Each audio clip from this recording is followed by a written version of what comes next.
تو آپ علیہ السلام نے فرمایا فیہ ولدت و فیہ انزل علیہ، اس دن میں پیدا ہوا اور اس دن مجھ پر پہلی وحی نازل ہوئی۔ تو نبی علیہ السلام اپنی پیدائش کی خوشی اور قرآن کے نزول کی خوشی اکٹھی مناتے تھے، ہر سال نہیں، ہر مہینے نہیں، ہر ویک میں منڈے والے دن پیر کا روزہ رکھ کر۔ جو اس مروجہ طریقے کو نہ لے کے چلے اسے کہتے ہیں یہ گستاخ ہے۔ ہم کہتے ہیں اگر یہ گستاخی کا فتویٰ ہے تو پھر خلفائے راشدین پہ بھی لگاؤ۔ اس طریقے سے اگر میلاد منانا ہے، اور ہمیں بتاؤ کہ مولا علی علیہ السلام جب 5 سال تک کوفے میں رہے، جو تینوں خلفاء کے ساتھ رہے، کوئی حدیث چھپی ہوئی تھی تو ان کو تو پتہ چل گئی ہوگی، تو کوفے کی جامع مسجد میں ہر سال جو محفل میلاد ہوتی تھی اس میں نعت کون پڑھتا تھا، اس میں تلاوت کون کرتا تھا، اور جلوس کی قیادت کون کرتا تھا، اور عمار بن یاسر کی کس سبیل کے اوپر ڈیوٹی ہوتی تھی، اور حضرت حسن و حسین جو ہے وہ کون سا لنگر اس وقت تقسیم کرتے تھے۔ جب ہم یہ باتیں کرتے ہیں تو کہتے ہیں ایک نہیں گلا کر رہے ہیں۔ ظاہر ہے بھی جب آپ دلائل لے کے چل رہے ہیں تو پھر ہم آپ سے کہیں گے کہ پھر معاملہ وہاں سے سٹارٹ کریں جہاں سے شروع ہوا۔ اگر وہاں نہیں ہوا تو آپ ہم پہ گستاخی کے فتوے لگا رہے ہیں۔ وہ کہتے ہیں جی چھوڑ دیں ساری باتیں، 12 ربیع الاول کا دن ہے، 2 گھر ہیں، ایک گھر میں جھنڈیاں لگی ہیں اور نعتوں کی آواز آ رہی ہے، اور دوسرے گھر میں ٹی وی لگا ہوا ہے، لوگ اپنے اپنے کاموں میں ہیں، بتائیں عاشق رسول کون ہے؟ تو سارے کام آدمی تو کہے گا کہ وہی عاشق رسول ہے جو 12 ربیع الاول والے دن جھنڈیاں لگائے ہوئے ہیں، اور دوسرا جو ہے اس کو تو خوشی نہیں ہو۔ کہتے ہیں پھر ہم صحیح تو کہتے ہیں سوائے ابلیس کے جہاں میں سبھی تو خوشیاں منا رہے ہیں۔ ہم کہتے ہیں رکو ذرا، صبر کرو، 12 ربیع الاول سے بھی 2 مہینے پہلے 10 محرم کا ایک دن آیا تھا، ایک گھر سے مجلس میں آہو بکا کی آوازیں آ رہی تھیں اور لوگ اہل البیت پہ کیے ہوئے ظلم کو یاد کر کے رو رہے تھے، اور دوسرے گھر میں کچھ بھی نہیں ہو رہا تھا۔ اس وقت یہ جو دوسرے والا گھر ہے نا، یہ تمہارا بریلویوں کا گھر تھا اور وہ شیعہ کا گھر تھا۔ اب بتاؤ اہل بیت کے عاشق شیعہ ہوئے یا بریلوی ہوئے؟ کہتے ہیں نہیں نہیں، اس کا یہ مطلب تو نہیں کہ ہم ان سے کوئی بغض رکھتے ہیں، یہ ثابت نہیں ہے۔ تو سرکار او بھی ثابت نہیں ہے، آئے انہوں داڑھ تھلے، ہاں یہ داڑھ سے کہتے ہیں۔ کئی لوگ مجھے داڑھ کیوں دی، یہ جناب جو آخر میں جو داڑھ ہے نا، ہاں یہ داڑھ کا لفظ نبی اسلام نے بھی یوز کیا ہے، ابو داؤد، ترمذی، ابن ماجہ میں۔ میرے بعد تم بہت اختلاف دیکھو گے، اس وقت علیکم بسنتی وسنت الخلفاء الراشدین المہدیین، تم میری سنت اور میرے خلفاء راشدین کی سنت کو لازم پکڑ لینا اور اپنی داڑھوں سے اسے پکڑ لینا۔ ہم نے سنت بھی داڑھوں سے پکڑی ہے اور ان کے بالوں کو بھی داڑھوں کے نیچے لے کے، وہ کسی اور نیت میں پکڑی ہے، کسی اور نیت میں، الحمدللہ۔ لیکن یہ گرین پگڑی کی وجہ سے ایک عام بندے کو تھوڑا سوچنے کا موقع ملتا ہے کہ اگر کوئی شخص اس لیول تک تھنک آؤٹ آف باکس کرتا ہے کہ ایک خاص فرقے کی نشانی جو سمجھی جاتی ہے بریلوی مکتب کی، وہ اسے اڈاپٹ کرنے میں کوئی تردد محسوس نہیں کرتا، تو اس کی باقی باتیں بھی غور سے سنی جائیں کتاب و سنت کے دلائل کی روشنی میں کہ وہ کیا بات کر رہا ہے۔ تو جامعہ ترمذی کے اندر حدیث موجود ہے، دلائل النبوہ کے اندر موجود ہے کہ نبی علیہ السلام عام الفیل والے سال، جس سال ابراہ کے لشکر کو، ہاتھیوں والے لشکر کو اللہ تعالیٰ نے معجزانہ طور پر تباہ و برباد کیا، اور بیسیکلی یہ اللہ تعالیٰ نے اس سال کو یادگار بنائے اس لیے تھا کہ اس سال نبی علیہ السلام کی پیدائش ہونی تھی۔ ایک بہت بڑا واقعہ تھا، انسانی ہسٹری کا سب سے بڑا واقعہ، رسول اللہ کا دنیا میں تشریف لانا ہے صلی اللہ علیہ وآلہ وسلم۔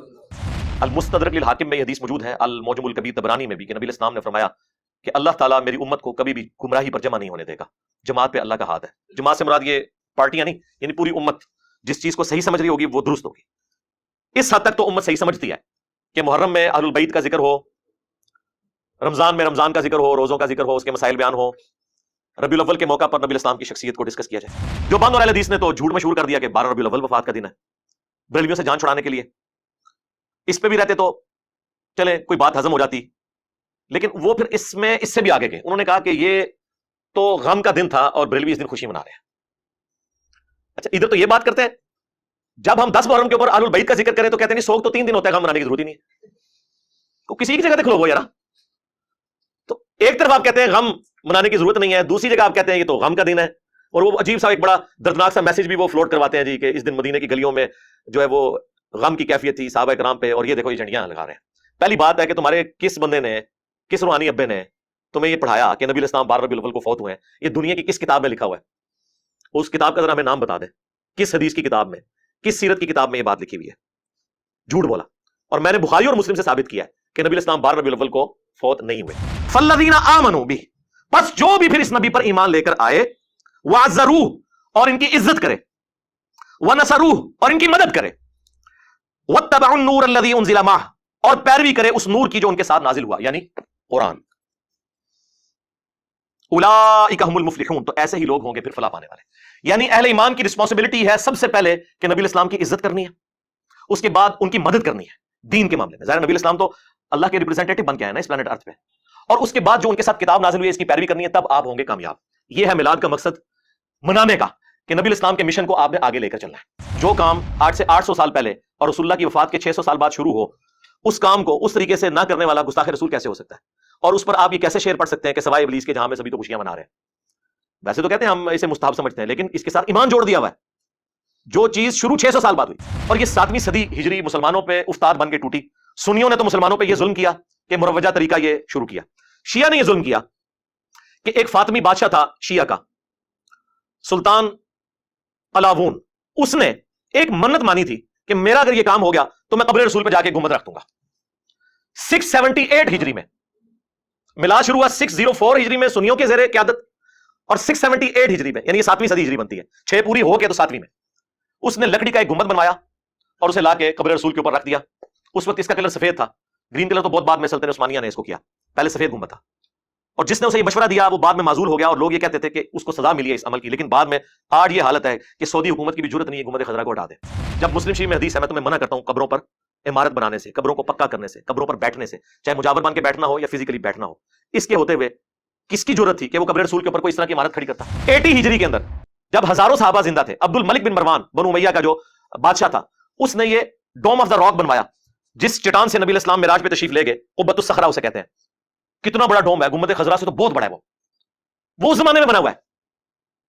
اور اس سے بھی پیچھے آپ چلے جائیں، سیدنا عمر کے زمانے میں جب رومن امپائر آج کا اربوں ڈالر جزیہ دے رہی تھی مسلمانوں کو، تو حضرت عمر تو سونے کا گنبد بنا کے رکھ سکتے تھے. ٹیکنالوجی موجود تھی. آیا صوفیہ نبی علیہ السلام کی پیدائش سے بھی کئی سو سال پہلے کا ہے جو یہ استنبول میں، اس کا ذرا گنبد دیکھیں، گنبد خضرا جیسے درجنوں گنبد اس میں سے نکلتے ہیں. تو ٹیکنالوجی موجود تھی، لیکن صحابہ کرام کو پتا تھا کہ نبی علیہ السلام کی قبر مبارک پہ اس طریقے سے عمارت نہیں بنائی جا سکتی. اب وہ گنبد بنا بعد میں ہے، اور آج اس لیول پہ جو بندہ اس کے بارے میں بولے اسے گستاخ رسول کہتے ہیں. پھر وہ کہتے ہیں، دیکھیں قرآن میں آیا وَأَمَّا بِنِعْمَةِ رَبِّكَ فَحَدِّثْ، اپنے رب کی نعمتوں کا خوب چرچا کرو. تو رسول اللہ سے بڑی کون سی نعمت ہے؟ اس لیے ہم پھر نہ چرچا کرنے کے لیے روڈوں پہ نکلتے ہیں، روڈے بلاک کرتے ہیں تاکہ مریض جو ہے وہ ہاسپٹل نہ پہنچ سکے، بچے اسکولوں اور کالجز تک نہ پہنچ سکے. ظاہر یہی کچھ ہی ہو رہا ہوتا ہے نا. آپ ذرا پنڈے چلے جائیں، پورا ربیع الاول کا مہینہ انہوں نے جلوس نکالنے ہوتے ہیں، ہر روز کوئی نہ کوئی سڑک ایک بلاک کی ہوئی ہوتی ہے انہوں نے. بھائی چاہے 12 ربیع الاول کا جلوس ہو، چاہے 10 محرم کا جلوس ہو، چاہے وہ دیوبندیوں کا 1 محرم کا جلوس ہو، یہ سب کے سب کنٹرول انوائرمنٹ میں ہونے چاہیے. روڈز کو بلاک کرنا، رسول اللہ آج دنیا میں تشریف لے آئے بفرض محال، تو آپ علیہ السلام اس چیز کو پسند فرمائیں گے کہ آپ لوگوں کو تکلیف دے کے یہ سارے اعمال کر رہے ہو؟ یہ بالکل غلط پلی لیتے ہیں. بالکل صحیح حدیث ہے. نبی علیہ السلام نے فرمایا میں اللہ کے ہاں، اس وقت بھی خاتم النبیین لکھا ہوا تھا جب آدم علیہ السلام ابھی مٹی اور پانی کے درمیان تھے. میں دعائے ابراہیم ہوں، میں عیسیٰ کی بشارت ہوں، میں اپنی والدہ کا وہ خواب ہوں جو انہوں نے پیدائش کے وقت دیکھا کہ ان کے لیے ایک روشنی ظاہر ہوئی جس کی وجہ سے شام کے محلات بھی ان پر روشن ہو گئے. وہ کہتے ہیں اس سے لائٹنگ ثابت ہوتی ہے. نبی علیہ السلام کی والدہ محترمہ کو اللہ تعالیٰ نے یہ بشارت دی تھی کہ آپ سے وہ بچہ پیدا ہوگا کہ جس کا دین، جس کی حکومت بالآخر اس وقت کی سب سے بڑی سپر پاور رومن امپائر کو بھی سپرسیڈ کر جائے گی. یہ ایک بشارت تھی. اس سے نبی علیہ السلام کے گھر والوں نے، اہل البیت نے یا خلفائے راشدین نے کبھی رزلٹ نہیں نکالا کہ وہ 12 ربیع الاول کے اوپر لائٹنگ کروانا شروع کرتے. حالانکہ اس وقت بھی دیے مسجدوں میں جلتے تھے، لیکن کوئی ایسا رزلٹ نہیں نکالا گیا. ایک اور بڑا حربہ جس سے وہ دیوبند اور اہل حدیث کو قابو کرتے ہیں، وہ کہتے ہیں تمہارے ابے نے لکھا ہے، ابن تیمیہ نے اقتداء الصراط المستقیم میں، کہ میلاد بنانا اگرچہ بدعت ہے لیکن اس کے پیچھے چونکہ نیت اچھی ہے لہذا ثواب ملے گا. میں جب نیا نیا اہل حدیث کی طرف گیا نا، تو بس یہ چند ایک باتیں تھی جن کی وجہ سے مجھے سمجھ آ گئی کہ آپ فرقہ اڈاپٹ کریں گے تو آپ کی چمڑی اترے گی. تو مجھے آج بھی یاد ہے، میں وہ اہل حدیث کی مسجد میں بیٹھا ہوا، یہ 2008 کی بات کر رہا ہوں، آج سے 14 سال پہلے. اس وقت ہمارا یہ عربی والا فتنہ بس جیرم شہر تک ہی تھا. میرے پاس کچھ بریلوی آ گئے اور انہوں نے کہا کہ یہ دیکھیں آپ کے ابن تیمیہ لکھے. میں نے کہا میرا کون سا ابن تیمیہ بھائی، ہمارا تو امام وہ ہے جس کی قبر مدینے میں صلی اللہ علیہ وسلم. اچھا وہ ایکسپیکٹ کر رہے تھے کہ یہ باطل تعویلات کرے گا اور اس طرح کرے گا. میں نے کہا یار غلط لکھا اس نے. بدعت اگر کسی چیز کو آپ کہہ دیں اس کے بعد آپ اس کی حسن نیت پہ ثواب کی بشارت نہیں کہہ سکتے، کیونکہ نبی علیہ السلام نے فرمایا کل بدعۃ ضلالہ وکل ضلالۃ فی النار. الحمدللہ رب العالمین والصلاة والسلام علی سید الانبیاء والمرسلین وعلی آلہ واصحابہ وازواجہ وامتہ اجمعین الی یوم الدین. الحمدللہ آج 2 اکتوبر 2022 کو سنڈے کے دن بمطابق 5 ربیع الاول 1444 ہجری میں ہمارا یہ پبلک سیشن نمبر 62 انشاءاللہ منعقد ہونے جا رہا ہے. آپ کے سوالات ریئل ٹائم یہ پرچیوں کی شکل میں میرے پاس آ چکے ہیں، لیکن انہیں ہم بعد میں ڈسکس کریں گے چونکہ ربیع الاول کا مہینہ شروع ہو چکا ہے. لہٰذا میں نے سوچا کہ ایک چھوٹی سی محفل میلاد یہاں پہ بھی ہو جائے، اس حوالے سے کہ جو چیزیں اس کے ساتھ جڑی ہوئی ہیں اور مسلمانوں کے بنیادی عقائد ہیں جن کی وجہ سے مسلمانوں میں اس لیول کی فرقہ واریت ہے کہ لوگ ایک دوسرے کے اوپر فتوے لگاتے ہیں. تو اس کانٹیکسٹ میں جتنی موٹی موٹی چیزیں ہیں 20-25 کے قریب میں انہیں مختصر ڈسکس کر لوں تاکہ ایز اے نالج آپ کے پاس وہ چیزیں جمع ہو جائیں. سب سے پہلے تو بعض لوگوں کے لیے بڑا شاکنگ ہوگا کہ میں نے گرین پگڑی کیوں پہنی ہے. گرین پگڑی سے تو ہمیں کبھی بھی کوئی اختلاف نہیں رہا قرآن و سنت کی دلائل کی روشنی کے اندر. البتہ یہ بات ضرور ہے کہ نبی علیہ السلام سے صرف گرین کلر کے کپڑے پہننا ثابت ہے. ابو داؤد کے اندر، ترمذی کے اندر حدیث موجود ہے کہ نبی صلی اللہ علیہ وآلہ وسلم نے 2 سبز چادریں لباس کے طور پر استعمال کی، ایک تہبند کے طور پر اور دوسری اوپر چادر کے طور پر، کرتے کا ایکویلنٹ. یعنی جو احرام کا لباس ہے یہ نبی علیہ السلام کا عمومی لباس بھی ہوا کرتا تھا. تو یہ تو اصل ہے اس حوالے سے. باقی قرآن میں تو آپ کو پتا ہے کہ جنتیوں کا جو لباس ہے وہ گرین کلر کا ہوگا، سبز رنگ کا. اللہ تعالیٰ کو بھی سبز رنگ پسند ہے، جس کا ثبوت جو ہے وہ یہ ساری زمین میں پھیلی ہوئی گرینری ہے درختوں کی شکل میں. تو چونکہ کچھ عرصہ تک یہ ایک جماعت کا لیبل رہا، برانڈ کے طور پر رہا، اس لیے ہم نے کوشش کی کہ اسے اوائڈ کیا جائے. اب چونکہ وہ اس سے دستبردار ہو چکے ہیں اس لیول تک کہ وہ اب دوبارہ گرین پگڑی نہ پہنتے ہیں نہ اس کا نام لیتے ہیں. اس کے پیچھے بھی ایک پولیٹیکل ریزن ہے کہ ایسا انہوں نے کیوں کیا، وہ میں آج ڈسکس نہیں کروں گا، آلریڈی میں نے اس کے اوپر کافی دفعہ گفتگو کی ہے. بہرحال گرین کلر کی پگڑی نبی علیہ السلام سے اگرچہ ثابت نہیں کسی صحیح سند کے ساتھ، لیکن چونکہ ایز اے لباس ثابت ہے تو لباس جس رنگ کی ممانعت نہ آئی ہوئی ہو اس کلر کا لباس پہننا یا پگڑی پہن لینا یا رومال پہن لینا. اب لال رومال بھی تو کسی حدیث میں نہیں آیا ہوا تو ہم نے کبھی اس پہ بھی اعتراض نہیں کیا. ہاں وہ ہم ان کی نشانی کے طور پہ انہیں ضرور ڈسکس کرتے ہیں، یہ نہیں کہتے کہ لال رومال پہننا جو ہے وہ غلط ہے، ایسا نہیں ہے. نبی علیہ السلام کا جو عمومی عمل ہے وہ 2 کلر کی پگڑی ہے، اس میں بھی زیادہ تر بلیک ہی ملتی ہے. صحیح مسلم کے اندر کہ نبی علیہ السلام جو ہے وہ جمعے کے موقع کے اوپر کالی پگڑی استعمال کیا کرتے تھے. کالی ذرا کمفرٹیبل بھی رہتی ہے، جلدی میلی نہیں ہوتی، اس لیے آپ دیکھتے ہیں کہ جھنڈے بھی عموماً کالے رنگ کے بنائے جاتے تھے. سفید پگڑی بھی ثابت ہے المستدرک للحاکم کے اندر. عبد الرحمن بن عوف رضی اللہ تعالیٰ عنہ کو نبی علیہ السلام نے اپنے مبارک ہاتھوں سے سفید کلر کی پگڑی باندھی، کالی اتار لی ان کی، اس کی جگہ سفید باندھی، اور 1 چپے کے برابر شملہ جو ہے نا وہ چھوڑا. یہ جس طرح میں نے چھوڑا ہوا ہے اتنا بھی کافی ہے، یہ بھی ساتھ چھوڑنا، 2 شملے چھوڑنا، یہ ہر طرح سے ثابت ہے. بس یہ ہے کہ شملہ جو ہے وہ جسے صدل بھی کہتے ہیں عربی کے اندر، یہ ایک سنت ہے. نبی صلی اللہ علیہ وآلہ وسلم نے اسے سنت کے طور پر تعلیم فرمایا ہے. باقی جو کلرز ہیں، زرد کلر ہو گیا، ریڈ کلر ہو گیا، اور مختلف کلرز آپ کو دعوت اسلامی والوں کے نظر آ رہے ہیں، ٹھیک ہے، سب جو ہے وہ جواز کی حد تک درست ہے، ان میں کوئی ممانعت والا مسئلہ نہیں ہے. ممانعت اس وقت ہوتی ہے جب آپ ایک فرقے کی علامت کے طور پر اسے پیش کرتے ہیں. اب تو کوئی ایسی فرقے کی علامت کے طور پر نہیں ہے، اور وہ بھی ہم اسے کنڈیم کرتے ہیں. یہ نہیں کہتے کہ اگر کالی پگڑی یا سفید پگڑی کسی نے نشانی کے طور پر بنا لی ہے تو ہم وہ پہننا چھوڑ دیں گے. جو سنتیں ہیں وہ تو ہم نے ہر حال میں اڈاپٹ کرنی ہے. لیکن یہ گرین پگڑی کی وجہ سے ایک عام بندے کو تھوڑا سوچنے کا موقع ملتا ہے کہ اگر کوئی شخص اس لیول تک تھنک آؤٹ آف باکس کرتا ہے کہ ایک خاص فرقے کی نشانی جو سمجھی جاتی ہے بریلوی مکتب کی، وہ اسے اڈاپٹ کرنے میں کوئی تردد محسوس نہیں کرتا، تو اس کی باقی باتیں بھی غور سے سنی جائیں کتاب و سنت کے دلائل کی روشنی میں کہ وہ کیا بات کر رہا ہے. تو آج کی گفتگو کی طرف آتے ہیں. میں نے کچھ پوائنٹس بس اشارتاً نوٹ کر لیے تھے تاکہ کوئی چیز رہ نہ جائے. سب سے ضروری چیز کہ نبی صلی اللہ علیہ وآلہ وسلم کی پیدائش کا جو مہینہ، سال اور دن کون سا ہے. دیکھیں عیسوی اعتبار سے جو اس وقت چل رہا ہے، جسے اے ڈی بھی ہم کہتے ہیں، اینو ڈومینی، ایئر آف دا لارڈ، یعنی حضرت عیسیٰ علیہ السلام کی پیدائش کا سال. عوام میں تو مشہور ہے کہ یہ after death of Jesus Christ ہے، یہ بالکل غلط ہے، ایسا نہیں ہے. اس کا مطلب ہے لیٹن زبان کا یہ ورڈ ہے ایئر آف دا لارڈ، آقا کی پیدائش کا سال. اب چونکہ زیادہ تر ایتھیزم کا زور ہے، بلکہ ایتھیزم بھی نہیں کہنا چاہیے، سیکولرزم، جس میں مذہب کی کوئی اتنی امپورٹنس نہیں ہے، تو اس کے ایکویلنٹ انہوں نے ایک ورڈ اب ڈیوائز کیا ہے، سی ای، کامن ایرا، اور B E C, before common era, یہ کامن ایرا بھی ہم بول دیتے ہیں اردو میں. ویسے جو شروع سے چل رہا تھا وہ اے ڈی اور بی سی تھا، بیفور کرائسٹ اور اے ڈی اینو ڈومینی، یعنی جس سال حضرت عیسیٰ پیدا ہوئے. تو ہمیں یہ فخریہ طور پر اے ڈی لفظ کو یوز کرنا چاہیے، اس کا تعلق ایک پیغمبر کے ساتھ ہے.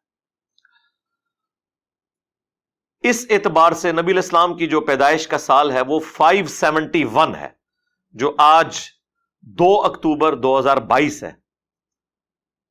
تو یہ جو ہمارا سن عیسوی چل رہا ہے، اس میں نبی الاسلام کی پیدائش کا سال 571 اے ڈی ہے، بمطابق 22 اپریل، جو کیلکولیشن سے پتا چلتا ہے.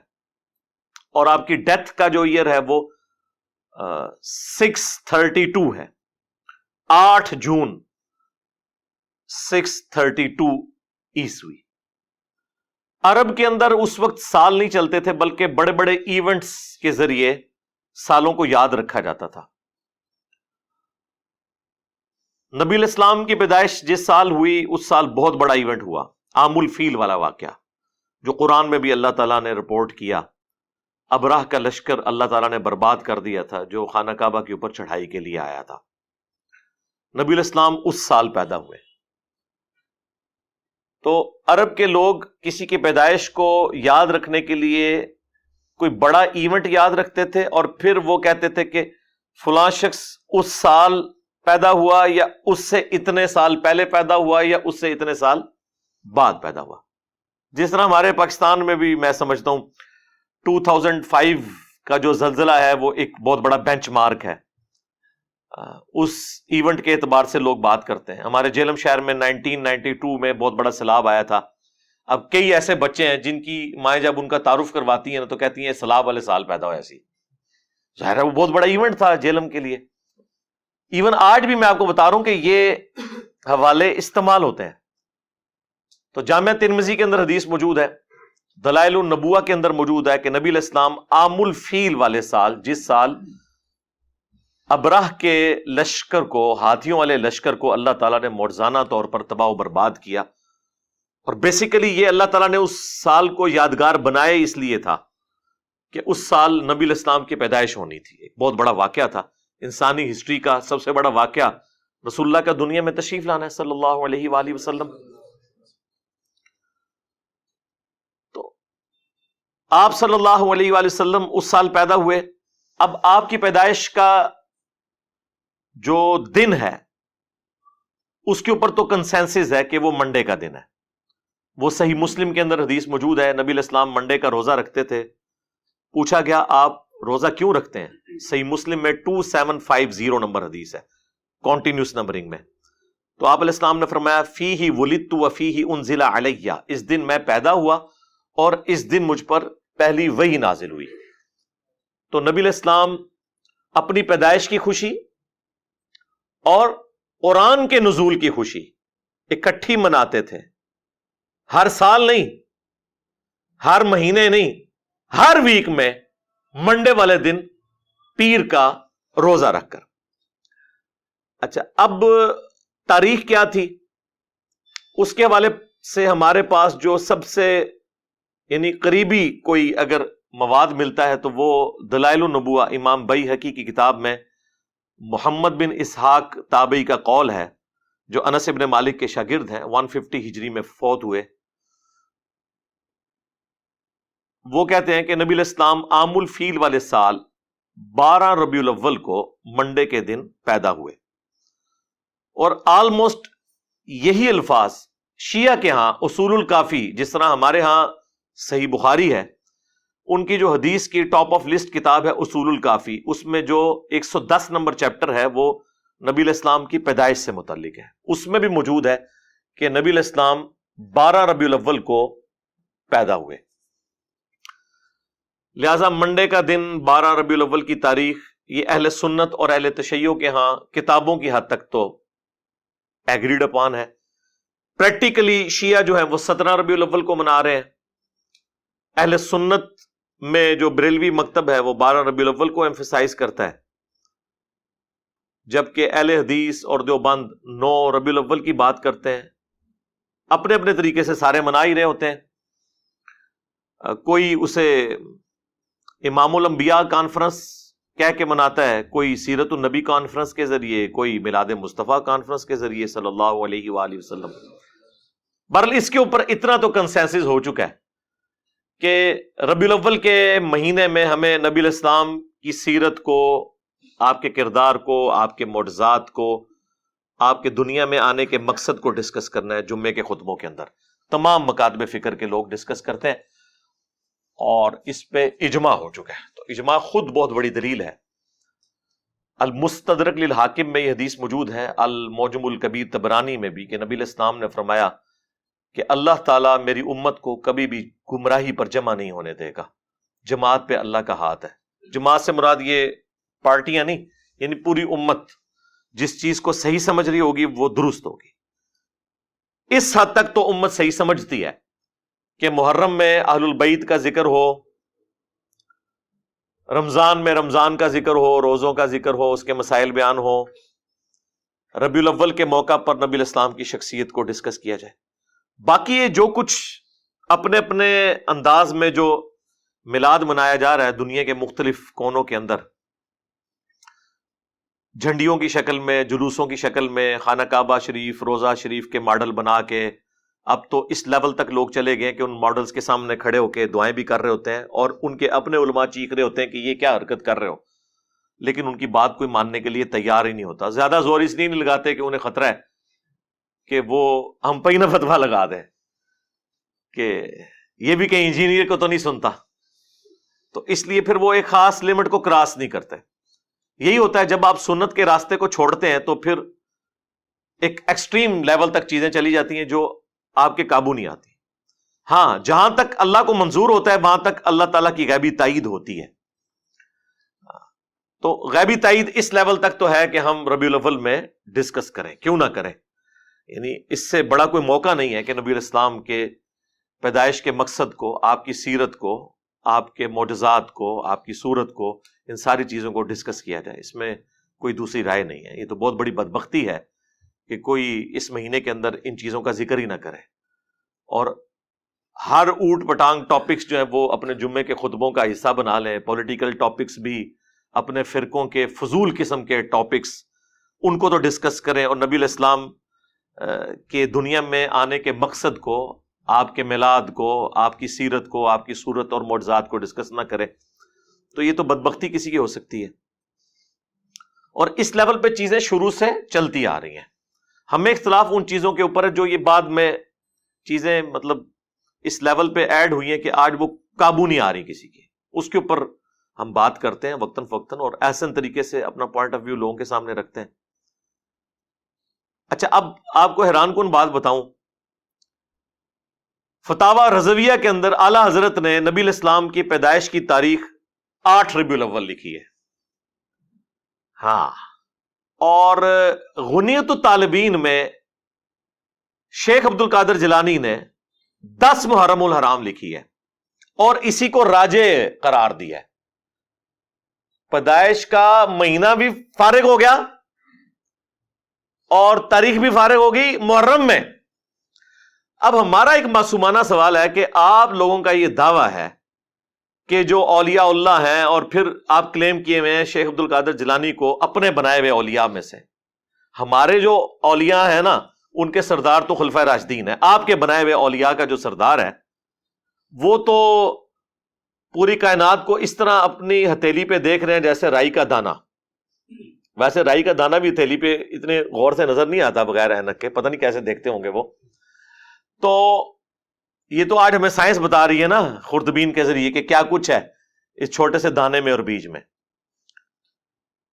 تو عبد القادر جیلانی کو اپنے نبی کی پیدائش کا نہ مہینہ پتہ لگا نہ تاریخ پتہ چلی، جو کہ حدیث کی کتابوں میں موجود تھی۔ دلائل النبوہ امام بیہقی کی لکھی ہوئی حدیث کی کتاب ہے۔ پھر سیرت میں جو سب سے اتھینٹک کتاب ہے محمد بن اسحاق کی، جس سے انہوں نے یہ روایت لی ہے، وہ دنیا میں موجود ہے۔ اسی کی تلخیص امام ابن ہشام نے کی۔ ابن اسحاق 150 ہجری میں فوت ہوئے، یہ 232 ہجری کے اندر۔ ابن ہشام، سیرت ابن ہشام بڑی مشہور ہے، وہ اسی کی تلخیص کی گئی۔ اب یہ اردو زبان میں بھی آ چکی ہوئی ہے۔ ان کے اندر یہ چیزیں موجود تھی، لیکن ان لوگوں کا علم غیب تو یہاں سے فارغ کرے نا، کہ ان کو تو پتہ ہی نہیں چلا۔ صرف علم غیب فارغ نہیں ہوگا، علم دین بھی فارغ ہوگا، کہ ہمارے بچوں کو تو پتہ ہے کہ دلائل النبوہ، اب دلائل النبوہ حدیث کی جو کتاب ہے وہ شیخ عبد القادر جیلانی کی پیدائش سے پہلے دنیا میں موجود تھی، اور سیرت ابن شام تو بہت ہی پرانی تھی، اور سیرت ابن اسحاق تو اس سے بھی پہلے تھی۔ تو یہ تو کہتے ہیں وہ بہت بڑے عالم دین تھے، تو انہوں نے یہ حدیث کی کتابیں نہیں پڑھی ہوئی تھی۔ اب ان کے پاس آخری اربا پتہ کیا ہوتا ہے؟ وہ ہو سکتا ہے جی یہ انہوں نے کتاب ہی نہ ہوئے۔ ہاں، اسی بھی یہی چاہنے ہیں کہ اتنے ہی آؤ، یہ ساری کتاباں کرو دریا برد اور قرآن و سنت ہوتے آ جاؤ، چھڈو انہوں نے۔ لیکن کتابیں خالی فارغ نہیں ہوں گی۔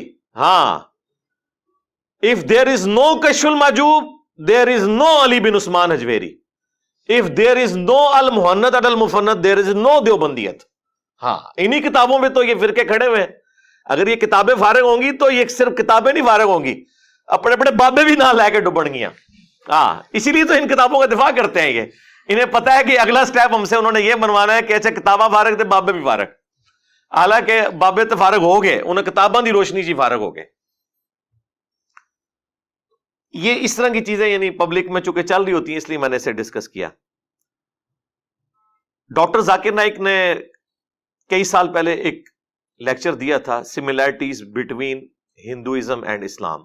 اس میں انہوں نے ہندوؤں کی کتاب کلکی پرانا سے یہ ثابت کیا تھا کہ اس میں بھی جو آخری کلکی آئیں گے، آخری اوتار آئیں گے نبی صلی اللہ علیہ وآلہ وسلم، وہ بہار کے مہینے کے دوسرے عشرے کی دوسری تاریخ کو پیدا ہوں گے، اور ربیع الاول، ربیع جو ہے وہ بہار کو ہی کہا جاتا ہے، اس کا دوسرا عشرہ اور اس کی دوسری تاریخ 12 ربیع الاول ہی بنتی ہے۔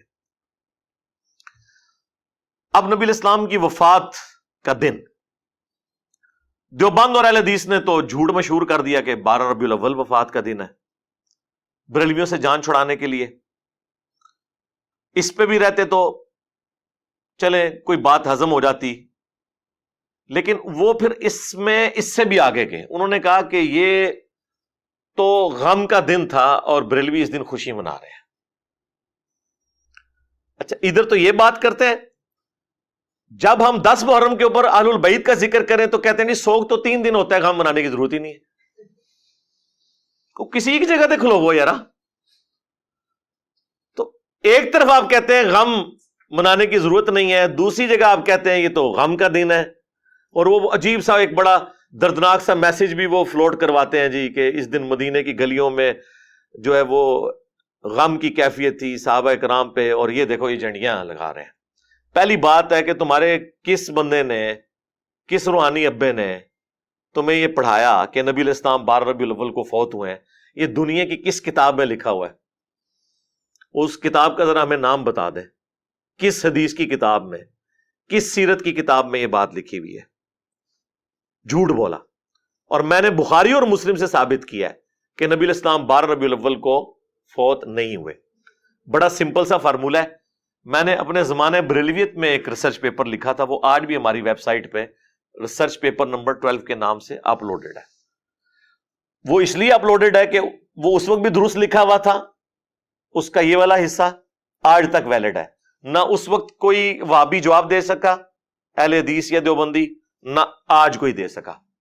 سمپل فارمولہ ہے، بخاری اور مسلم دونوں میں حدیث ہے کہ نبی صلی اللہ علیہ وآلہ وسلم کی ڈیتھ منڈے والے دن ہوئی۔ وہ جو پورا واقعہ ہے، حضرت ابوبکر صدیق نماز پڑھا رہے تھے تو نبی علیہ السلام نے حجرے کا پردہ ہٹایا، اور صحابہ کرام کہتے ہیں ہم شوق دیدار میں قریب تھا کہ نماز توڑ کر آپ کی طرف متوجہ ہوتے کئی دن سے آپ کی زیارت نہیں ہوئی تھی، تو نبی علیہ السلام نے یوں اشارہ کیا اور کہا کہ اپنی نماز مکمل کرو، اور آپ واپس چلے گئے. اور اس حدیث کے اینڈ پہ الفاظ ہے کہ وہ منڈے کا دن تھا اور اسی دن پھر آپ چاشت کے وقت دنیا سے تشریف لے گئے. اس حدیث سے ثابت ہوا کہ نبی علیہ السلام منڈے والے دن فوت ہوئے. ربیع الاول کے اوپر بھی اجماع ہے کہ ربیع الاول میں آپ کی ڈیتھ ہوئی ہے. یہاں ہمیں یہ پتہ چل گیا کہ ربیع الاول میں نبی علیہ السلام کسی ایسے دن فوت ہوئے ہیں، اس تاریخ کا تو ہمیں نہیں پتا، لیکن وہ دن منڈے کا تھا. یہ ایک کانسٹینٹ آپ کو مل گیا. اب میں میتھمیٹیکلی اس کو ثابت کروں گا. دوسرا کانسٹینٹ جو ہے وہ بھی بخاری اور مسلم میں ہے کہ سیدنا عمر کے پاس ایک یہودی آگے کہتا ہے کہ آپ کی کتاب میں ایک ایسی آیت ہے کہ ہم یہودیوں پر نازل ہوتی تو ہم اسے عید کا دن بنا لیتے. سیدنا عمر رضی اللہ تعالیٰ عنہ نے پوچھا وہ کون سی آیت ہے؟ تو اس نے کہا الیوم اکملت لکم دینکم واتممت علیکم نعمتی ورضیت لکم الاسلام دینا، جس میں اسلام کے مکمل ہونے کی، دین کے مکمل ہونے کی خوشخبری تھی. آج کے دن ہم نے تم پر تمہارا دین مکمل کر دیا اور اپنی نعمت تمام کر دی اور اسلام کو ایز اے ریلیجن تمہارے لیے پسند کیا. تو وہ یہودی کہنے لگا یہ تو آپ کے لیے عید کا دن ہونا چاہیے. تو حضرت عمر نے بڑا انٹلیکچوئل جواب دیا. انہوں نے کہا کہ ہمیں خوب معلوم ہے کہ یہ آیت کس موقع پر نازل ہوئی. وہ یوم عرفہ ہی کا دن تھا اور جمعے کا دن تھا، یعنی 9 ذو الحجہ جمعے کا دن تھا. نبی علیہ السلام اپنے پہلے اور آخری حج میں تھے 10 ہجری کے اندر. تو بیسیکلی حضرت عمر نے اسے یہ جواب دیا کہ بھائی جو تم کہہ رہے ہو نا عید کا دن، تو وہ جمعے کا ہی دن تھا اور یوم عرفہ کا دن تھا. یعنی اس دن اللہ نے ہمیں پہلے ہی 2 عیدیں دی ہوئی تھی. اور یہ جو میں فارم بیان کر رہا ہوں نا، یہ سیم الفاظ ابن عباس سے ثابت ہیں. جامعہ ترمذی میں حدیث موجود ہے. ابن عباس کو جب ایک یہودی آ کے یہی بات کرتا ہے تو وہ جواباً کہتے ہیں کہ اس دن تو اللہ نے ہمیں 2 عیدیں دی ہوئی تھی. 2 عیدوں کا لفظ ہے، ایک جمعے کا دن اور ایک یوم عرفہ. اچھا، اس سے پتا چلا یہ جو عید کے لفظ پہ بھی آپ جھگڑتے ہیں نا کہ جی عیدیں 2 ہی ہوتی ہیں. سرکار 52 عیدیں تو یہ ہو گئی، 52 جمعے تو سال میں آتے ہیں، اور یوم عرفہ 53. تو لغت میں اگر کوئی عید کے لیے یعنی عید میلاد النبی کہہ لیتا ہے تو یہ کوئی جھگڑے والی بات نہیں ہے. اصطلاحاً وہ بھی وہی والی عید ہی مانتے ہیں. 2 نماز وہ عید الفطر اور عید الاضحیٰ کے دن ہی پڑھتے ہیں. اس دن کوئی نماز نہیں ہو رہی ہوتی، بلکہ کئی لوگوں نے تو روزہ رکھا ہوا ہوتا ہے یار. تو پھر وہ اعتراض کر رہے ہوتے ہیں اچھا یہ عید کا دن ہے تو آپ لوگوں نے روزہ کیوں رکھا ہوا ہے؟ وہ کہتے ہیں جی آپ کو بتاتے ہیں، بخاری مسلم میں حدیث ہے کہ 10 محرم جو ہے وہ عید کا دن تھا یہودیوں کے لیے. حضرت موسیٰ علیہ السلام کو نجات ملی تھی تو وہ روزہ رکھتے تھے، تو نبی علیہ السلام نے کہا کہ تم بھی رکھا کرو. تو عید والے دن بھی روزہ رکھا جا سکتا ہے بشرطے کہ وہ عید وہ والی عید ہو. ہوں تجھے منہ اڑ کے بہ جاؤ. اس لیے چھوڑ دو یار، آپ لوگوں کو اندازہ نہیں ہے کہ اتنے آسان معاملات نہیں ہیں کہ ان کو اس طریقے سے ٹیکل. ہاں، آپ اگر اپنے فرقے میں پوری زندگی رہے ہیں اور آپ کو دوسرے کے دلائل کا نہیں پتا، تو جس طرح سنیوں کو پتہ ہی نہیں تھا کہ اہل البیت پہ کیا افطار ٹوٹی ہے، وہ تو سمجھ رہے تھے یہ شیعہ پاگل ہیں جو یہ ماتم کر رہے ہیں. ٹھیک ہے، اب ان کا یہ حال ہے کہ وہ کہتے کہ یار یہ سانو ہی پیٹ رہے جے، ساڈے وڈیاں نو ہی پیٹتے پے جے تے صحیح پیٹتے پے جے. جب تک آپ کو نہیں پتا تو ظاہر آپ کو تو پتہ ہی نہیں کہ پرابلم کیا کھڑا ہوا ہے.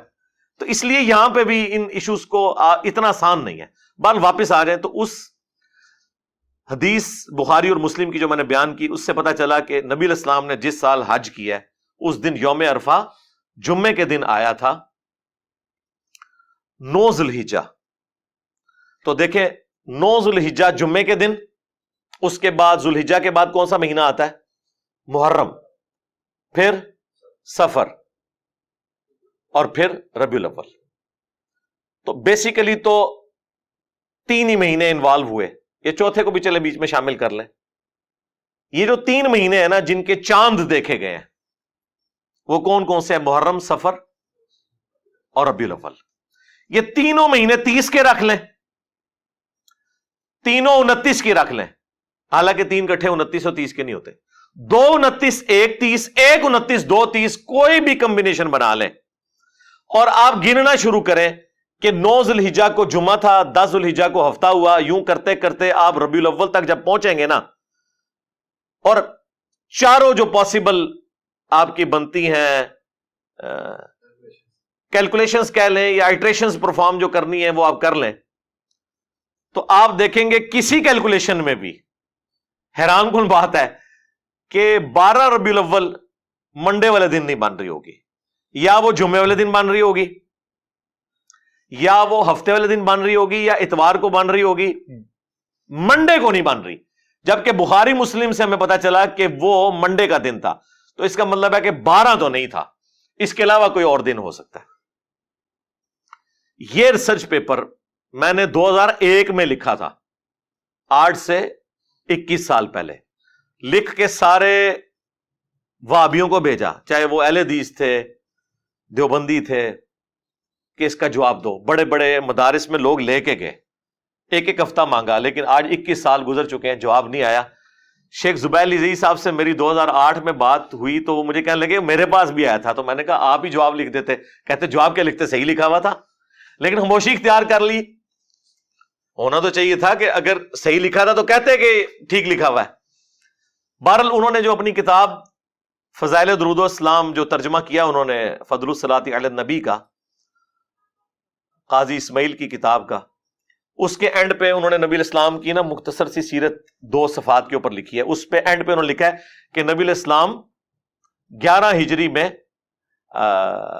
منڈے کے دن ربیع الاول میں فوت ہوئے، 12 تاریخ نہیں لکھی، یعنی ان کو سمجھ آ گئی۔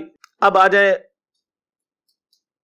جو لوگ مروجہ طریقے سے اس ایشو کو لے کے چل رہے ہیں، وہ یہ کہتے ہیں کہ جی اس کی اصل قرآن کے اندر موجود ہے۔ اللہ تعالیٰ نے سورہ یونس میں فرمایا قُلْ بِفَضْلِ اللَّهِ وَبِرَحْمَتِهِ فَبِذَلِكَ فَلْيَفْرَحُوا، کہ اے نبی تم فرماؤ کہ اللہ کے فضل اور رحمت کے ملنے کے اوپر خوشیاں مناؤ، اور یہ اس سے بہتر ہے جو تم نے دنیا کا متاع جوڑ رکھا ہے۔ وہ کہتے ہیں کہ جی قرآن کا واضح فتویٰ ہے کہ اللہ کا فضل اور رحمت ملے تو خوشیاں مناؤ۔ وہ کہتے ہیں اس سے بڑی کیا رحمت ہوگی کہ وما ارسلناک الا رحمتا للعالمین، اور پھر ایسی رحمت اور ایسی نعمت کہ سورہ آل عمران میں اللہ تعالیٰ فرما رہا ہے لقد من اللہ علی المؤمنین اذ بعث فیہم رسولا، بے شک اللہ تعالیٰ کا احسان ہوا ہے مومنین کے اوپر کہ ان میں سے ہی ایک رسول ان میں مبعوث ہوئے، یتلو علیہم آیاتہ ویزکیہم ویعلمہم الکتاب والحکمہ وان کانوا من قبل لفی ضلال مبین، جو ان پر اللہ کی آیات تلاوت کرتے ہیں، ان کا تزکیہ کرتے ہیں، انہیں کتاب و حکمت سکھاتے ہیں، اس سے پہلے یہ کھلی گمراہی میں تھے۔ تو کہتے ہیں کہ یہ اللہ نے وہ احسان کیا جسے قرآن میں احسان کے طور پر بیان کیا ہے، لہٰذا احسان بھی ہے، رحمت بھی ہے، اور قرآن کہہ رہا ہے کہ اللہ کے فضل اور رحمت کے اوپر خوشیاں مناؤ۔ تو اس لیے ہم میلاد اس طریقے سے مناتے ہیں کہ رسول اللہ سے بڑا کوئی احسان نہیں۔ ہم کہتے ہیں رکو ذرا، صبر کرو، بالکل ٹھیک کہہ رہے ہو، لیکن اس طریقے پر مناؤ جو نبی الاسلام نے تعلیم فرمایا ہے۔ صحیح مسلم میں فیہ ولدت وفیہ انزل علیہ، پوچھا گیا پیر کے روزے کے بارے میں، فرمایا اس دن میں پیدا ہوا اور اس دن مجھ پر پہلی وحی نازل ہوئی۔ تو نبی الاسلام نے جشن قرآن اور جشن میلاد منڈے کا روزہ رکھ کر منایا ہے۔ اور مزے کی بات بتاؤں، یہ سورہ یونس کی جو آیات ہے نا، یہ اسپیسیفکلی نزول قرآن کے بارے میں ہے۔ یا ایھا الناس قد جاءتکم موعظۃ من ربکم، یہاں سے یہ سٹارٹ ہوتا ہے، اے لوگو بے شک تمہارے پاس اللہ کی طرف سے واضح و نصیحت والی کتاب نازل ہو گئی جو دلوں کو لگے ہوئے روگ کا علاج ہے اور رحمت ہے مومنین کے لیے۔ پھر ساتھ اللہ نے فرمایا قل بفضل اللہ وبرحمتہ، اللہ کے فضل اور رحمت کے اوپر خوشیاں مناؤ۔ یہ اسپیسیفکلی قرآن کے بارے میں تھا۔ اب آپ اس کو جوڑ لیں صحیح مسلم کی حدیث کے ساتھ کہ نبی الاسلام نے قرآن اور اپنی پیدائش کی خوشی کو جمع کیا اور فرمایا فیہ ولدت وفیہ انزل علیہ، اس دن میں پیدا ہوا اور اس دن مجھ پر پہلی وحی نازل ہوئی۔ جشن قرآن اور جشن میلاد یہ اکٹھے نبی الاسلام نے منائے۔ مجھے بتائیں جو اسپیسیفکلی نبی علیہ السلام نے جس خوشی کا اظہار اپنی پیدائش کے ساتھ کیا وہ قرآن کی خوشی تھی، اور ہمارے علماء ہماری پبلک کو یہ بتاتے ہیں قرآن حدیث ڈائریکٹ نہیں پڑھنا، گمراہ ہو جاؤ گے۔ یہ کون سا جشن قرآن ہے کہ آپ قرآن کی آیات اپنی ہر نماز کی ہر رکعت میں پڑھیں، ایاک نعبد و ایاک نستعین، اور پھر نماز کے بعد آپ بابوں کو پکارنا شروع کر دیں، مرے ہوئے لوگوں کو اللہ کے مقابلے پر ٹھہرا لیں، خواہ بندے کہہ کر ٹھہرائیں خواہ کسی بھی طریقے سے، وہ ہمارے نفع نقصان کے مالک ہی نہیں ہے۔ تو جشن قرآن پریکٹیکلی یہ ہے کہ آپ اس توحید کے اوپر چلیں، اور جشن رسول یہ ہے کہ آپ نبی علیہ السلام کی عظمت اپنے دل میں بٹھائیں اور اس کے بعد نبی علیہ السلام کی جو دعوت ہے اس کو آگے لے کر چلیں۔ یہ ہے کام کرنے کا، اور یہ بات میں اپنی طرف سے نہیں کر رہا۔ ربیع الاول کے اس موقع پر میں تمام مسلمانوں سے ریکویسٹ کروں گا کہ سورۃ الاعراف کی جو آیت نمبر 157 ہے نا، اسے ایک دفعہ ضرور کور کریں تاکہ آپ کو پتا چلے کہ بینگ امتی ہماری کیا رسپانسبلٹی ہے میلاد کے حوالے سے، کہ نبی علیہ السلام کی جو دنیا میں تشریف آوری ہے، آپ کی جو پیدائش ہے، اس میں سے ہم نے رزلٹ کیا نکالنا ہے، اور کون سے اہل ایمان ہیں جن کے ایمان کو اللہ تعالیٰ نے قبول کیا ہے۔ یہ 157 نمبر آیت ہے، اسپیسیفکلی نبی علیہ السلام کے حوالے سے کہ ان پر ایمان لانے والے لوگ کون سے ہیں۔ الذین یتبعون الرسول النبی الامی، یہ وہ لوگ ہیں جو پیروی کرتے ہیں، اتباع کرتے ہیں نبی امی کی۔ نبی امی ام القری یعنی مکے کے رہنے والے، اور امی ان معنوں میں کہ نبی علیہ السلام نے دنیا میں کسی سے تعلیم حاصل نہیں کی تھی، آپ لکھنا پڑھنا نہیں جانتے تھے، اور یہ آپ کا عیب نہیں تھا، آپ کی خوبی تھی، کیونکہ سورۃ العنکبوت میں اللہ تعالیٰ نے فرمایا کہ اگر یعنی اس قرآن کے نزول سے پہلے نہ اپنے دائیں ہاتھ سے آپ کچھ لکھ سکتے تھے، نہ کتاب میں کچھ پڑھ سکتے تھے، اگر ایسا ہوتا تو یہ بات کافروں کو شک میں مبتلا کر دیتی کہ یہ کتاب آپ نے خود لکھی ہے۔ ڈاکٹر اقبال کا شاعر ہونا خوبی ہے، ہمارے نبی کا شاعر ہونا خامی ہوگی۔ وما علمناہ الشعر وما ينبغی لہ، ہم نے ان کو شعر کہنا نہیں سکھایا اور نہ یہ ان کی شان کے لائق ہے۔ تو نبی علیہ السلام کے شان شان ہی نہیں ہے کہ آپ اپنے دائیں ہاتھ سے کچھ لکھ سکتے یا کتاب میں کچھ پڑھ سکتے۔ یہ نبی علیہ السلام کا معجزہ تھا امی ہونا۔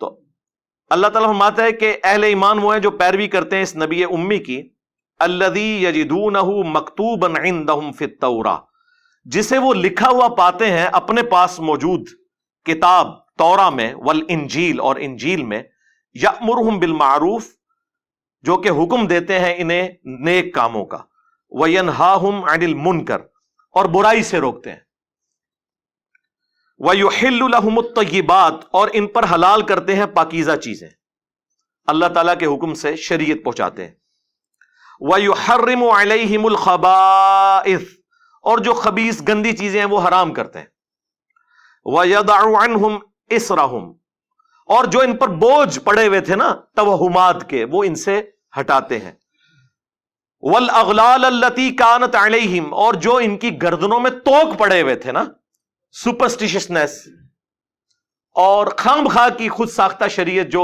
مشرکین عرب میں چل رہی تھی، وہ یہ نبی ان کی گردنوں سے توق اتارتے ہیں، یہ غلامی کے توق سے ان کو آزاد کرتے ہیں۔ فَالَّذِينَ آمَنُوا بِهِ، پس جو بھی پھر اس نبی پر ایمان لے کر آئے، وَعَزَّرُوهُ، اور ان کی عزت کرے، وَنَصَرُوهُ، اور ان کی مدد کرے، وَاتَّبَعُوا النُّورَ الَّذِي أُنزِلَ مَعَهُ، اور پیروی کرے اس نور کی جو ان کے ساتھ نازل ہوا، یعنی قرآن۔ اولئک هم المفلحون، تو ایسے ہی لوگ ہوں گے پھر فلاح پانے والے۔ یعنی اہل ایمان کی رسپانسبلٹی ہے سب سے پہلے کہ نبی علیہ السلام کی عزت کرنی ہے، اس کے بعد ان کی مدد کرنی ہے دین کے معاملے میں۔ ظاہر نبی علیہ السلام تو اللہ کے ریپرزینٹیٹو بن کے آئے نا اس پلانٹ ارتھ پہ، اور اس کے بعد جو ان کے ساتھ کتاب نازل ہوئی ہے اس کی پیروی کرنی ہے، تب آپ ہوں گے کامیاب۔ یہ ہے میلاد کا مقصد منانے کا، کہ نبی علیہ السلام کے مشن کو آپ نے آگے لے کر چلنا ہے.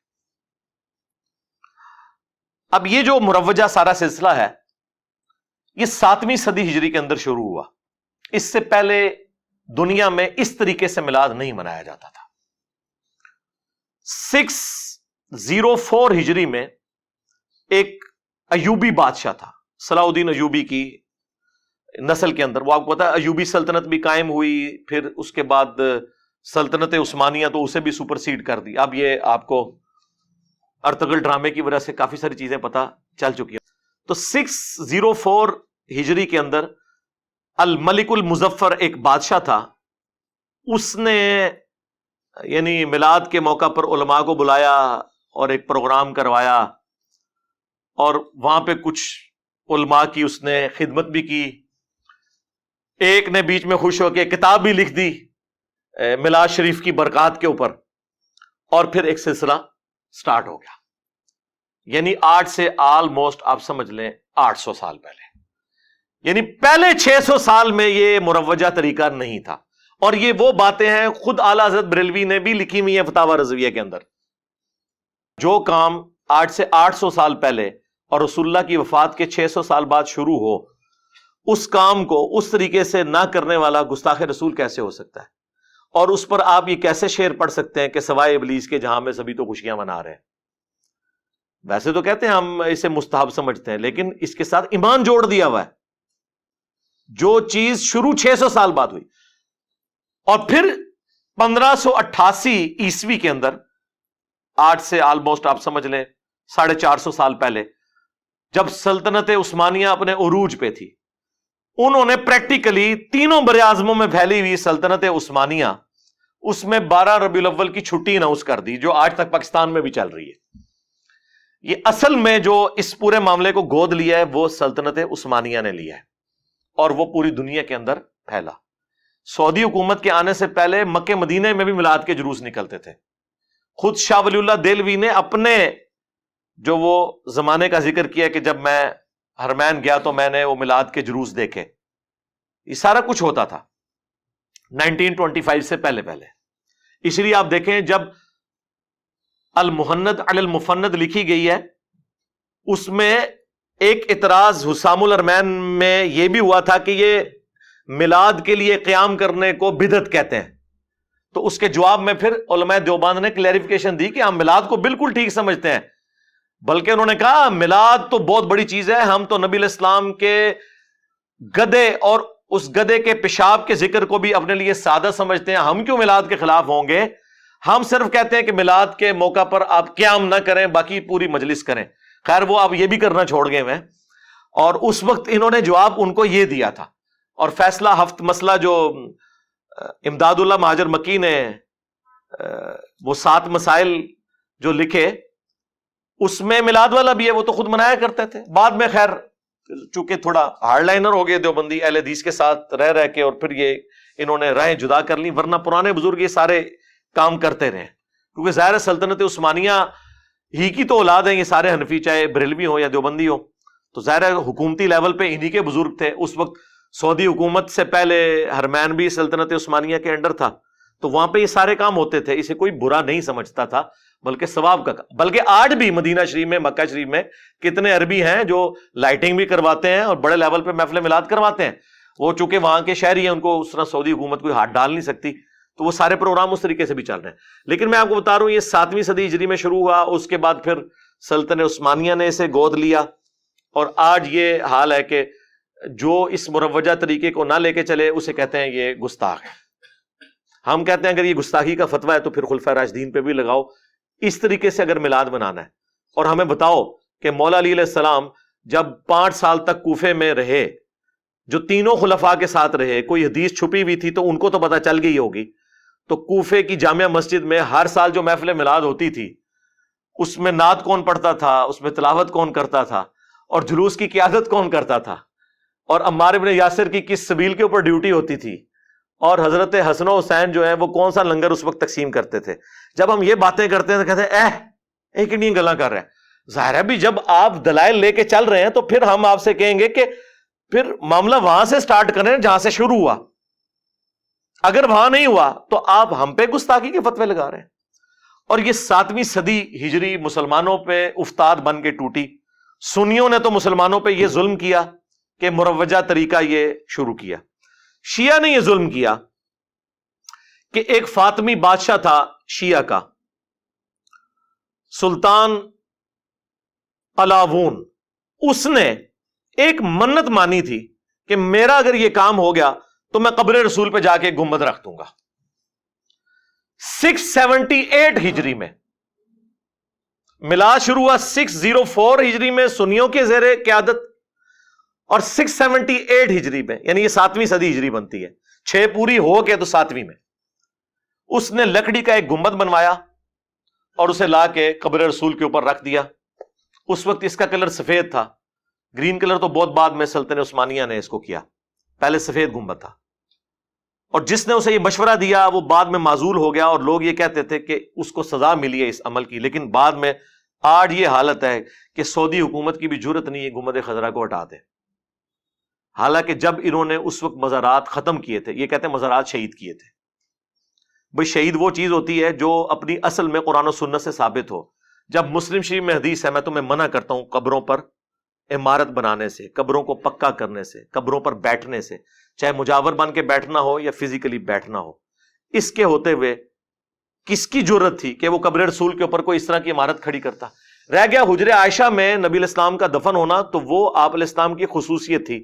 ترمذی میں حدیث ہے، حضرت ابوبکر صدیق رضی اللہ تعالیٰ عنہ نے فرمایا تھا کہ نبی علیہ السلام کی قبر آپ کی چارپائی کے نیچے کھودو، کیونکہ میں نے نبی علیہ السلام سے سنا تھا کہ اللہ تعالیٰ نبی کو اس زمین میں موت دیتا ہے جو سب سے بڑھ کر محبوب ہو. لہٰذا جس جگہ آپ کی ڈیتھ ہوئی ہے ایگزیکٹ اس چارپائی کے نیچے آپ کی قبر کھودی جائے. یہ نبی علیہ السلام کی حدیث کی بنیاد پہ فیصلہ ہوا تھا. یہ نہیں ہوا تھا کہ نبی علیہ السلام کی قبر کے اوپر حجرہ عائشہ بنایا گیا تھا، وہ پہلے سے موجود تھا. کوئی گنبد نہیں تھا، حجرے کے اندر دفن ہوئے. یہ گنبد 678 ہجری میں رکھا گیا. کوئی سوچ سکتا ہے ٹیکنالوجی نہ ہو شاید اس لیے نہیں رکھا. نہیں سرکار، 80 ہجری کے اندر جب ہزاروں صحابہ زندہ تھے، عبد الملک بن مروان بنو امیہ کا جو بادشاہ تھا، اس نے یہ ڈوم آف دا راک بنوایا، جس چٹان سے نبی علیہ السلام معراج پہ تشریف لے گئے. قبۃ الصخرہ اسے کہتے ہیں. کتنا بڑا ڈوم ہے، گنبد خضرا سے تو بہت بڑا ہے. وہ اس زمانے میں بنا ہوا ہے. اور اس سے بھی پیچھے آپ چلے جائیں، سیدنا عمر کے زمانے میں جب رومن امپائر آج کا اربوں ڈالر جزیہ دے رہی تھی مسلمانوں کو، تو حضرت عمر تو سونے کا گنبد بنا کے رکھ سکتے تھے. ٹیکنالوجی موجود تھی. آیا صوفیہ نبی علیہ السلام کی پیدائش سے بھی کئی سو سال پہلے کا ہے، جو یہ استنبول میں اس کا ذرا گنبد دیکھیں، گنبد خضرا جیسے درجنوں گنبد اس میں سے نکلتے ہیں. تو ٹیکنالوجی موجود تھی، لیکن صحابہ کرام کو پتا تھا کہ نبی علیہ السلام کی قبر مبارک پہ اس طریقے سے عمارت نہیں بنائی جا سکتی. اب وہ گنبد بنا بعد میں ہے، اور آج اس لیول پہ جو بندہ اس کے بارے میں بولے اسے گستاخ رسول کہتے ہیں. اور اس گنبد کے بارے میں وہ لوگ بھی بات نہیں کر سکتے جو مزارات کے خلاف بولتے ہیں، ان کی بھی جرت نہیں ہے. وہ زیادہ زیادہ کہتے ہیں نہیں یہ نبی علیہ السلام کی خصوصیت ہے. یہ کہہ کے لوگوں کو خاموش کرواتے ہیں. بھئی آپ کی خصوصیت کیسے ہو گئی؟ جو چیز صحابہ تابعین تبع تابعین نے کی نہیں، 7ویں صدی ہجری میں ہوئی، وہ خصوصیت کہاں سے؟ اسی وجہ سے جو محدث اعظم تھے سعودیہ کے، شیخ ناصر الدین البانی، ویسے تو البانیہ کے تھے، یہاں پہ بعد میں شفٹ ہوئے، وہ آخری وقت تک ان کی سعودی حکومت سے یہی جھگڑا تھا کہ گنبد ہٹاؤ یہاں سے. ان کو خود نکلنا پڑ گیا سعودیہ کی سرزمین سے، حرمین سے، اس کی پاداش میں. اور یہاں پہ وہ جناب ہمارے وہ بھولے بالے طارق جمیل صاحب بتا رہے ہیں کہ جی یہ گنبد خضرا جو ہے علماء دیوبند نے بچایا. انہوں نے کہا تھا کہ جناب وہ یہ اس پہ اجماع ہو چکا ہے اور یہ ہو چکا ہے، انہوں نے خط لکھا. وہ کس کے کہنے میں میرے بھائی؟ وہ خود ادھر کے علماء نے کہا تھا کہ یہ بہت بڑا ایک ریونج کھڑا ہو جائے گا. اور انہوں نے کہا کہ دیکھیں بخاری مسلم میں حدیث ہے، اے عائشہ تیری قوم نئی نئی جہالیت سے نہ پھری ہوتی تو میں حتیم کو توڑ کر خانہ کعبے کی باؤنڈری میں داخل کر دیتا اور ابراہیمی بنیادوں پہ کھڑا کر لیتا. لیکن نبی الاسلام نے اس کو ان اٹینڈڈ چھوڑ دیا، وہ آج تک باہر ہے. بیچ میں ایک دفعہ عبداللہ ابن زبیر نے اندر کیا، پھر حجاج نے توڑ کے باہر کر دیا، وہ ایک سلسلہ ہوا. لیکن اوورآل نبی الاسلام نے بھی فتنے کے ڈر کی وجہ سے ایک معاملے کو نہیں کیا. تو علماء عرب نے اس حدیث کی پلی لیتے ہوئے کہا کہ نہیں، اور پھر اب جب اب گنبد اتاریں گے تو پھر نبی الاسلام کی اس حوالے سے بھی بے حرمتی ہو سکتی ہے قبر کی، کہ قرآن میں واضح حکم ہے لا ترفعوا اصواتکم فوق صوت النبی، نبی کی آواز سے بھی اپنی آواز کو بلند نہیں کرنا. اور جن لوگوں کے دلوں کو اللہ نے تقوی کے لیے چنا ہے ان کی اللہ نے نشانی بیان کی ہے کہ وہ رسول اللہ کی بارگاہ میں اپنی آوازوں کو پست رکھتے ہیں. صحابہ کرام کے بارے میں یہ، حضرت ابوبکر عمر کے بارے میں یہ آیت نازل ہوئی تھی، صحیح بخاری میں آتا ہے، جب وہ آپس میں جھگڑ پڑے اور حضور سے ان کی آواز بلند ہوگی. اور عبداللہ ابن ابی ملیکہ کہتے ہیں قریب تھا کہ اس مخلوق کے دو بہترین لوگ برباد ہو جاتے جب رسول اللہ کی بارگاہ میں انہوں نے انجانے میں اپنی آواز بلند کر دی، اور وہ ابوبکر عمر تھے. اس کے بعد بخاری کے الفاظ ہیں حضرت عمر اتنا آہستہ بولتے تھے کہ حضور کہتے تھے مجھے آواز نہیں آ رہی، اونچا بولو، اتنا ڈر گئے. پھر اللہ تعالیٰ نے اگلی آیات نازل کی، ان الذین یغضون اصواتهم عند رسول اللہ، بے شک جو لوگ اپنی آوازوں کو پست رکھتے ہیں رسول اللہ کے حضور، یہ وہ لوگ ہیں جن کے دلوں کو اللہ نے تقوی کے لیے چن لیا ہے، ان کے لیے مغفرت اور اجر عظیم ہے. اور یہ ساری آیات آج بھی روزہ شریف کے اوپر لکھی ہیں. اب تو خیر انہوں نے بڑا چوڑا کر دیا، ایک انہوں نے ختم نبوت والی آیت لکھ دی ہے، ما کان محمد ابا احد من رجالکم ولکن رسول اللہ وخاتم النبیین. سینٹر میں انہوں نے وہ لکھی ہے یا ایھا الذین آمنوا لا ترفعوا اصواتکم فوق صوت النبی، نبی کی آواز سے اپنی آواز کو بلند نہ کرو. اور پھر اس طرف انہوں نے لکھی ہے وہ ان الذین یغضون اصواتهم عند رسول اللہ. یہ تینوں آیات انہوں نے پہلے بھی لکھی تھی سلطنت عثمانیہ کے دور میں، لیکن اب انہوں نے ذرا چوڑا کر کے ساری وہ جو روزہ شریف دوبارہ سے بنایا ہے تو اس کے اوپر یہ آیات انہوں نے لکھی ہوئی ہیں. تو اس وجہ سے بھی اس وقت علماء عرب نے کہا کہ اگر اب اس طریقے سے ٹھوکا ٹھاکی شروع ہو جائے گی تو پھر، حالانکہ اس کا کوئی سولوشن نکالا جا سکتا تھا. بہرحال اب وہ چونکہ ہے تو وہ اس کو ہم مینٹین بھی کرتے ہیں، ہر سال پینٹ ہوتا ہے. گرین کلر تو آپ کو پتا ہے ویسے ہی گرین اور ریڈ کلر ایسے ہیں جو دھوپ میں زیادہ عرصہ نہیں نکالتے، اڑ جاتے ہیں. تو ریگولر بیس کے اوپر اس کے اوپر پینٹ بھی ان کو کرنا پڑتا ہے. وہ پینٹ جب پھر اترتا ہے وہ تبرکن پاکستان آتا ہے. میرے پاس بھی کچھ پڑا ہوا ہے، مجھے بھی کسی نے گفٹ دیا تھا، وہ ہمارے جیلم کے ایک پینٹر تھے جو پینٹ کرتے تھے گنبد خضرا کو، تو انہوں نے مجھے اتنا سا لا کے دیا تھا. تو وہ پھر ایک سلسلہ چل نکلا ہوا ہے اس کی وجہ سے، لیکن بنیاد وہی بنی ہوئی ہے. اب دنیا میں جتنے مزار ہیں نا وہ پلی ادھر سے لے رہے ہوتے ہیں. حالانکہ اس وقت تھوڑی سی جرت دکھاتی سعودی حکومت، جہاں پہ اتنے بڑے بڑے مزارات بقیہ غرقت میں تھے وہ انہوں نے ختم کیے. گنبد خضرا کو بھی اس وقت، اب بہرحال مجھے بھی لگتا ہے کہ اتنا آسان کام نہیں ہے، کیونکہ میڈیا کا دور ہے اور میجورٹی تو ان لوگوں کی ہے جو اسے جائز سمجھتے ہیں، حکومتی لیول کے اوپر بھی. اب حالات و واقعات بہت مشکل ہیں ان کے لیے ایسا کرنا. بہرحال یہ میں نے آپ کو بتایا کہ 7ویں صدی ہجری کے اندر ایک میلاد کا تحفہ سنیوں نے مسلط کیا اس امت کے اوپر، اور یہ گنبد خضرا کا تحفہ شیعہ نے مسلط کیا، جو آج تک اس کا بوجھ یہ امت اٹھائی پھر رہی ہے اس حوالے سے کہ جو اس کے بارے میں کوئی جائز بات بھی کرتا ہے الٹا اس کے اوپر گستاخی کا فتویٰ لگا دیتے ہیں. پھر اکثر لوگ آپ کو یہ بھی کہتے سنائی دیں گے جی دیکھیں جی اقبال ڈے مناتے ہیں، جناح ڈے مناتے ہیں، انڈیپینڈنس ڈے مناتے ہیں، اپنے بچوں کی برتھ ڈے مناتے ہیں، تو نبی الاسلام کی برتھ ڈے نہ منائیں. ہم کہتے ہیں ضرور مناتے اگر اس کا تعلق دین کے ساتھ نہ ہوتا. چونکہ نبی الاسلام ایک ریلیجس پرسنالٹی ہیں، آپ کے بارے میں آپ نے جو بھی عقیدہ کلیم کرنا ہے وہ بڑی ذمہ داری سے کرنا ہے. وہ اللہ کے پیغمبر ہیں صلی اللہ علیہ وآلہ وسلم، ان کے ساتھ ہمارا دین اور آخرت جڑی ہوئی ہے.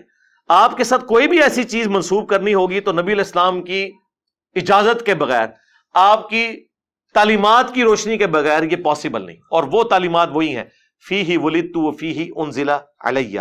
میں پیر کا روزہ اس لیے رکھتا ہوں کہ اس دن میں پیدا ہوا اور اس دن مجھ پر پہلی دفعہ وہی نازل ہوئی.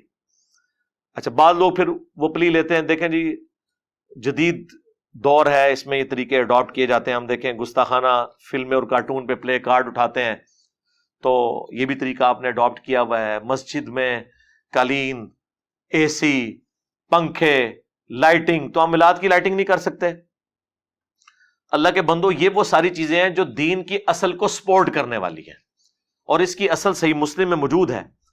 جب کچھ غریب لوگ مسلمان ہوئے، نبی الاسلام کے چہرہ مبارک پہ ناگواری کے آثار آئے، آپ نے صحابہ کو ترغیب دلائی، مسجد نبوی میں خطبہ دیا، تو ایک انصاری اٹھا اور گھر سے اتنا بڑا بورا لے آیا سامان کا، لا کے مسجد نبوی کے سین میں رکھا.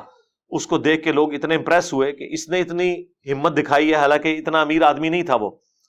تو باقی لوگ بھی اپنے گھروں میں گئے اور پورا مسجد نبوی میں ایک ڈھیر جمع ہو گیا. نبی الاسلام اتنے خوش ہوئے، آپ نے فرمایا جس نے اسلام میں اچھا طریقہ جاری کیا، یعنی جس طرح اس انصاری نے کیا، جتنے لوگ اس پر عمل کریں گے اس کا ثواب اس کو ملے گا اور ان کے ثواب میں بھی کمی نہیں ہوگی. سنتن حسنتن کے الفاظ ہیں, ہاں بدعتن حسنتن نہیں ہے. اور جس نے برا طریقہ جاری کیا سنتن سیئتن, جتنے لوگ اس پر چلیں گے تمام کا اکٹھا وبال اس پہ ہوگا اور ان کے وبال میں بھی کمی نہیں آئے گی. یہ اس موقع پہ آپ علیہ السلام نے فرمایا تھا.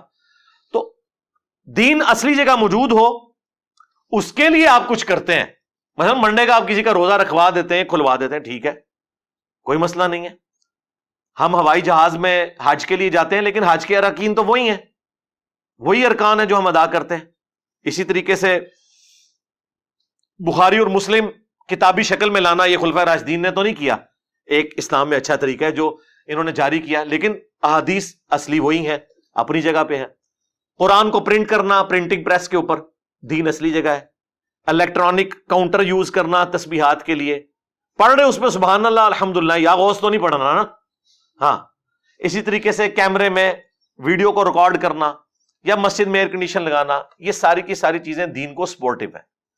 دین کے طور پر نہیں, دین کو سپورٹیو ہے, اگرچہ ان کا ثواب ہے لیکن اصلی دین اپنی جگہ ہے. لیکن دین میں جب کوئی چیز داخل کریں گے تو وہ بخاری مسلم کی حدیث ہے, من احدث فی امرنا ھذا فہو رد, جس نے ہمارے تعلیم کیے ہوئے دین میں کوئی چیز داخل کر دی وہ مردود ہو جائے گی. فجر کے کوئی 2 کی بجائے 4 فرض پڑے مردود, باقی چیزوں کی تو کوئی حیثیت ہی نہیں رہتی. آپ نماز بھی فالتو پڑھ دیں, چلیں کام میں تو سمجھ آتی ہے کہ کمی رہ گئی, فالتو کیوں نہیں قبول؟ نبی علیہ السلام کے طریقے سے ہٹ کے جی منع کی طرح, جی منع ہے, جی مسلم شریف میں حدیث ہے فإن خیر الحدیث کتاب اللہ وخیر الہدی ہدی محمد صلی اللہ علیہ وآلہ وسلم وشر الامور محدثاتها وکل محدثۃ بدعہ وکل بدعۃ ضلالہ وکل ضلالۃ فی النار. کچھ الفاظ سنن نسائی میں ہے, مین سٹرکچر مسلم شریف میں اس کی. آگاہ ہو جاؤ, سب سے بہترین کلام اللہ کی کتاب ہے, سب سے ہدایت یافتہ راستہ محمد صلی اللہ علیہ وآلہ وسلم کا ہے. بدترین کام وہ ہیں دین میں جو خود سے جاری کر دیے جائیں, اور وہ تمام کام بدعتیں ہیں, تمام بدعتیں گمراہیاں ہیں, اور تمام یہ گمراہیاں اور بدعات جہنم میں لے جانے والی ہیں والعیاذ باللہ تعالی. تو منع ہی ہے نا. ایک جملے میں بخاری مسلم میں حدیث ہے کہ مجھے اللہ نے جوامع کلمات کے ساتھ مبعوث کیا ہے, ایک جملہ بولتا ہوں سب کچھ کور. جی رفع دین کا حکم کدھر ہے؟ جی بخاری میں ہے, مسلم میں بھی حدیث موجود ہے مالک بن حویرث والی, بخاری میں ذرا تفصیل کے ساتھ ہے. غزوہ تبوک کے موقع پر آئے تھے وہ 20 نوجوان, جب واپس جانے لگے تو نبی علیہ السلام نے فرمایا صلو کما رأیتمونی اصلی, نماز اس طرح پڑھنا جس طرح مجھے نماز پڑھتے ہوئے دیکھا ہے. اور مالک بن حویرث ہی بخاری مسلم میں روایت کر رہے ہیں کہ میں نے رسول اللہ کو نماز پڑھتے ہوئے دیکھا, شروع کرتے وقت وہ ہاتھ اٹھاتے, رکوع میں جاتے وقت اٹھاتے, اور رکوع سے سر اٹھاتے وقت اٹھاتے. بخاری میں صرف ہاتھ اٹھانے کا ذکر ہے, مسلم میں ہے کانوں تک اٹھاتے ہیں, کانوں تک بھی ثابت ہے اور کندھوں تک بھی. تو مالک بن حویرث نبی علیہ السلام کی وفات سے 1.5 سال پہلے مسلمان ہوئے ہیں, اور ایک جملے میں اس طرح نماز پڑھنا جس طرح مجھے پڑھتے ہوئے دیکھ رہے ہو. اب جو عمل نبی علیہ السلام نے کیا ہے وہ عمل جب وہ رپورٹ کر رہے ہیں تو اس میں شامل ہے. جی حکم کدھر ہے؟ حکم موجود ہے بخاری کے اندر, بلکہ جلسہ استراحت بھی روایت کیا ہے مالک بن حویرث نے بخاری میں کہ وہ پہلی رکعت میں اور تیسری رکعت میں اس وقت تک کھڑے نہیں ہوتے تھے قیام کے لیے جب تک کہ وہ بیٹھ نہ جائیں. اس کے علاوہ بھی بخاری میں نبی علیہ السلام نے تیزی سے ایک صحابی کو نماز پڑھتے ہوئے دیکھا تھا, تو اس میں آپ علیہ السلام نے کیا فرمایا تھا؟ سکون سے نماز ادا کرو, تکبیر کہو, پھر قرات کرو, پھر رکوع میں, پھر جب پہلا سجدہ کرو تو بیٹھ جاؤ, پھر دوسرا سجدہ کرو, پھر بیٹھو, اور پھر اگلی رکعت کے لیے کھڑے ہو. اس میں جلسہ استراحت کا حکم ہے. 6251 نمبر حدیث ہے صحیح بخاری کے اندر. تو یہ جوامع کلمات ہے. جب نبی علیہ السلام نے کہہ دیا کہ میرا طریقہ اس کے علاوہ گمراہی ہے تو منع. پھر اگلا پتہ کہتے ہیں نہیں ٹھیک ہے, ثابت نہیں ہے, منع بھی نہیں ہے, لیکن گناہ کا کام تو نہیں ہے نا, اس میں کون سا گناہ ہو گیا؟ ہم کہتے ہیں رکو ذرا, صبر کرو. جنازے کی اذان کہاں پہ منع ہے؟ جی وہ ثابت نہیں ہے. نہیں یہ تو دلیل نہیں آپ نے لینی, آپ کہتے تھے منع کہاں ہے؟ جی منع تو نہیں. عید کی اذان کوئی منع نہیں, صرف حدیثوں میں یہ آیا کہ دیتے نہیں تھے, منع تو کہیں نہیں کی. اور بخاری مسلم میں حدیث ہے اذان کی آواز سن کر شیطان جو ہے وہ پیٹ پھیر کر بھاگ جاتا ہے، اس کی ہوا خارج ہو جاتی ہے. تو عید والے دن تو 2 اذانیں ہونی چاہیے. جو لوگ سال بعد مسجد میں آتے ہیں شیطان کو بھگایا جائے، لیکن نبی علیہ السلام نے نہیں دی. اس کی وجہ سے اقامت بھی نہیں ہوتی. نماز دن کی ہے اور جہرن ہوتی ہے، حالانکہ دن کی نمازیں سری ہیں، ظہر و عصر. صرف جمعہ جہرن ہے اور عید کی نماز جہرن ہے. کیوں؟ نبی علیہ السلام نے اس طرح تعلیم فرمایا. منع نہ جنازے کی اذان ہے نہ عید کی. پھر وہاں کہیں گے نہیں ثابت نہیں ہے. بس آپ کو جواب مل گیا کہ آپ بھی جو کچھ کر رہے ہیں وہ ثابت نہیں ہے. اس کو آپ گستاخی کی کیٹیگری میں لے جا کر اور ایک جذباتی طریقے سے اپنے معاملات کو لے کے چلنا یہ بالکل غلط ہے. پھر وہ کہتے ہیں دیکھیں قرآن میں آیا وَأَمَّا بِنِعْمَةِ رَبِّكَ فَحَدِّثْ، اپنے رب کی نعمتوں کا خوب چرچا کرو. تو رسول اللہ سے بڑی کون سی نعمت ہے؟ اس لیے ہم پھر نہ چرچا کرنے کے لیے روڈوں پہ نکلتے ہیں، روڈیں بلاک کرتے ہیں تاکہ مریض جو ہیں وہ ہاسپٹل نہ پہنچ سکیں، بچے سکولوں اور کالجز تک نہ پہنچ سکیں. ظاہر ہے یہی کچھ ہی ہو رہا ہوتا ہے نا. آپ ذرا پنڈے چلے جائیں، پورا ربیع الاول کا مہینہ انہوں نے جلوس نکالنے ہوتے ہیں، ہر روز کوئی نہ کوئی سڑک ایک بلاک کی ہوئی ہوتی ہے انہوں نے. بھائی چاہے 12 ربیع الاول کا جلوس ہو، چاہے 10 محرم کا جلوس ہو، چاہے وہ دیوبندیوں کا 1 محرم کا جلوس ہو، یہ سب کے سب کنٹرول انوائرمنٹ میں ہونے چاہیے. روڈز کو بلاک کرنا، رسول اللہ آج دنیا میں تشریف لے آئے بفرض محال، تو آپ علیہ السلام اس چیز کو پسند فرمائیں گے کہ آپ لوگوں کو تکلیف دے کے یہ سارے اعمال کر رہے ہو؟ یہ بالکل غلط پلی لیتے ہیں. پھر وہ کہتے ہیں دیکھیں جی بخاری میں ایک حدیث ہے کہ ابو لہب کی ایک لونڈی تھی سویبہ، وہ ابو لہب نے حضور کی پیدائش کی خوشی میں اسے آزاد کیا، تو مرنے کے بعد کسی نے خواب میں دیکھا تو اسے اس انگلی سے رطوبت پلائی جاتی ہے. یہ بے سند روایت ہے، چلیں اسے آپ ٹھیک بھی مان لیں، ایک خواب بیان ہوا. اس میں سے یہ کہاں ثابت ہو گیا کہ اس روایت کی بنیاد پہ نبی علیہ السلام ہر سال 12 ربیع الاول پہ لونڈیاں آزاد کرتے تھے، یا خلفائے راشدین لونڈیاں آزاد کرتے تھے، یا یہ جو کہتے ہیں وہ لنگر پکا کے ایک دفعہ حضور نے تقسیم کیا. سنن کبریٰ البیہقی میں آتا ہے اور المعجم الکبیر طبرانی میں. حالانکہ وہ نبی علیہ السلام نے اپنا عقیقہ کیا تھا، میلاد نہیں منایا تھا، ورنہ تو ہر سال منا رہے ہوتے. اس طرح چیزیں لیتے ہیں، وہ آدھا سچ بڑا خطرناک ہوتا ہے، اس کے ساتھ چیزیں جوڑ لیتے ہیں. پھر وہ کہتے ہیں کہ جی نبی علیہ السلام جب ہجرت کر کے مدینہ شریف آئے تو بنو نجار جو آپ کے ننہال سے تھے، ان کی بچیوں نے مدینے کی چھتوں پر کھڑے ہو کر یا محمد یا رسول اللہ کے نعرے لگائے تھے. بالکل لگائے تھے، کیونکہ نبی علیہ السلام سامنے تشریف لائے تھے، ہجرت کی خوشی میں آپ کو ویلکم کیا تھا. آج بھی رسول اللہ سامنے تشریف لائیں، ہم لبیک یا رسول اللہ کے نعرے لگا کے آپ کو ریسیو کریں گے. اس میں میلاد تو ثابت کہیں نہیں ہوتا. یہ تو نہیں تھا کہ ہر سال جب ہجرت کی ڈیٹ آتی تھی تو بچیاں چھتوں پہ چڑھ کر طلع البدر علینا اور یہ سارا کچھ پڑھتی تھی. وہ ایک ایونٹ تھا، اس ایونٹ کو اس وقت سیلیبریٹ کیا گیا. پھر وہ کہتے ہیں کہ جی لائٹنگ کا ثبوت تو اس حدیث میں ہے جو مسند احمد میں ہے، دلائل النبوہ کے اندر بھی ہے اور مشکات میں موجود ہے. بالکل صحیح حدیث ہے. نبی علیہ السلام نے فرمایا میں اللہ کے ہاں اس وقت بھی خاتم النبیین لکھا ہوا تھا جب آدم علیہ السلام ابھی مٹی اور پانی کے درمیان تھے. میں دعائے ابراہیم ہوں، میں عیسیٰ کی بشارت ہوں، میں اپنی والدہ کا وہ خواب ہوں جو انہوں نے پیدائش کے وقت دیکھا کہ ان کے لیے ایک روشنی ظاہر ہوئی جس کی وجہ سے شام کے محلات بھی ان پر روشن ہو گئے. وہ کہتے ہیں اس سے لائٹنگ ثابت ہوتی ہے. نبی علیہ السلام کی والدہ محترمہ کو اللہ تعالیٰ نے یہ بشارت دی تھی کہ آپ سے وہ بچہ پیدا ہوگا کہ جس کا دین، جس کی حکومت بالآخر اس وقت کی سب سے بڑی سپر پاور رومن امپائر کو بھی سپرسیڈ کر جائے گی. یہ ایک بشارت تھی.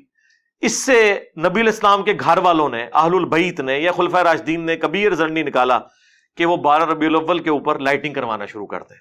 حالانکہ اس وقت بھی دیے مسجدوں میں جلتے تھے، لیکن کوئی ایسا رزلٹ نہیں نکالا گیا. وہ کہتے ہیں نہیں جی عبداللہ محدث دہلوی نے لکھا ہے کہ وہ 3 جھنڈے دیے گئے تھے، ایک نبی علیہ السلام کے گھر پر، ایک خانہ کعبے کی چھت کے اوپر.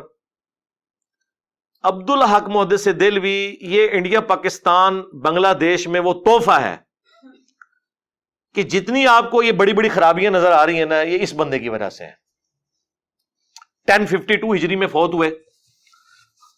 جب تک زندہ تھے ان کا اور شیخ احمد سرہندی کا آپس میں نا وہ والا ویر تھا جسے ہم پنجابی میں بولتے ہیں، میں جملہ نہیں بولنا چاہتا،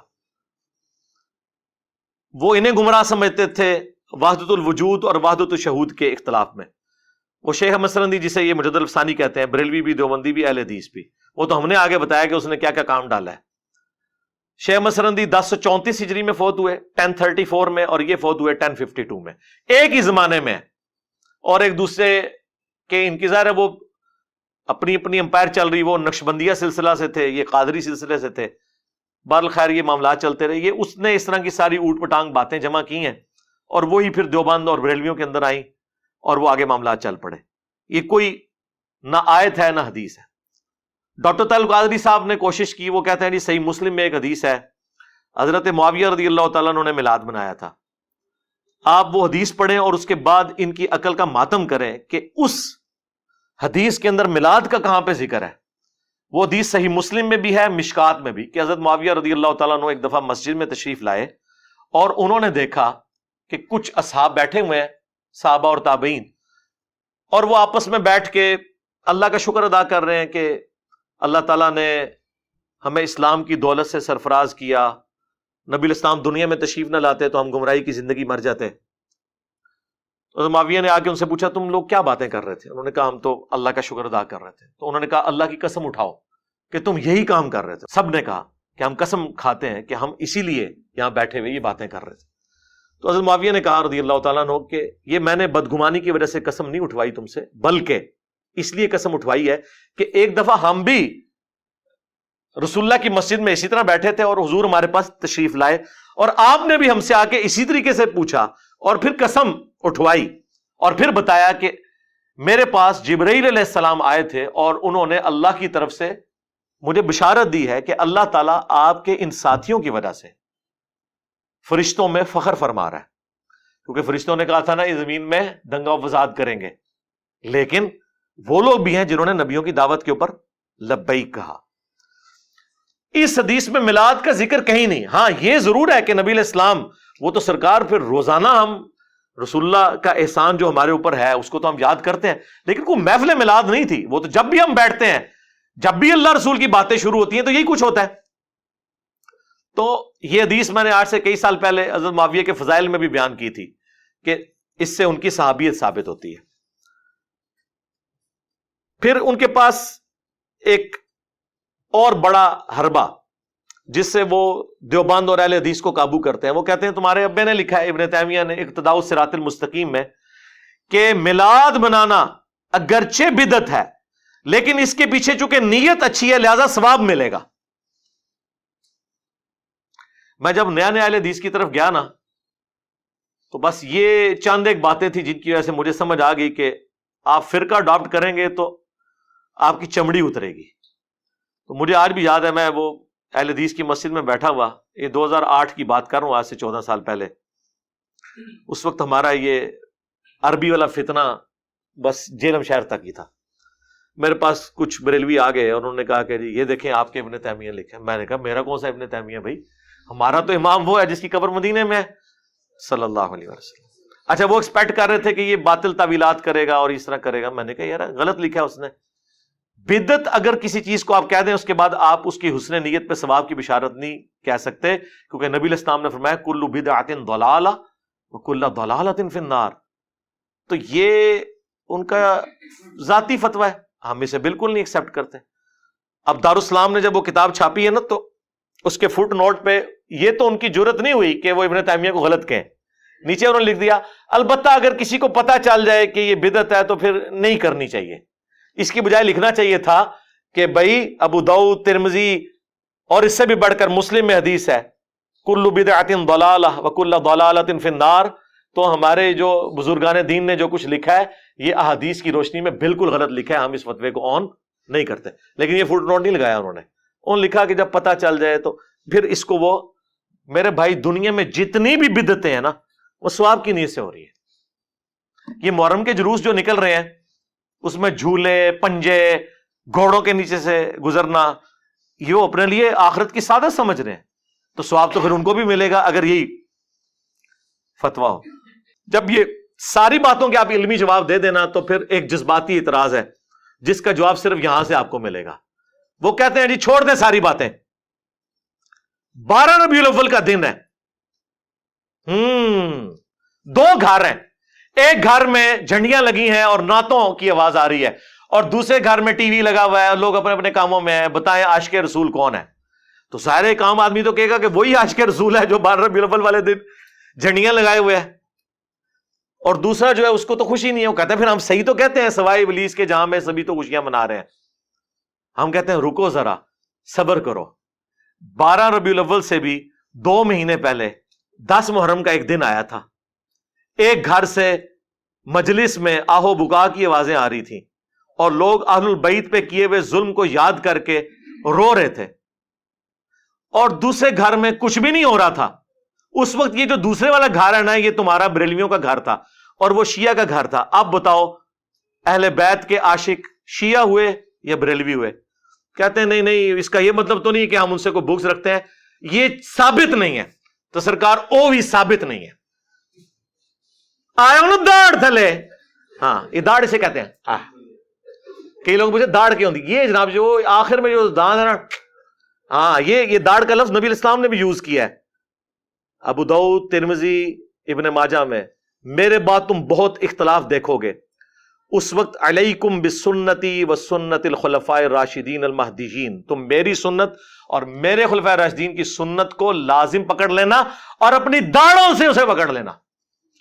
ہم نے سنت بھی داڑھوں سے پکڑی ہے اور ان کے بابوں کو بھی داڑھوں کے نیچے لے کے, وہ کسی اور نیت میں پکڑی ہے, کسی اور نیت میں, الحمدللہ.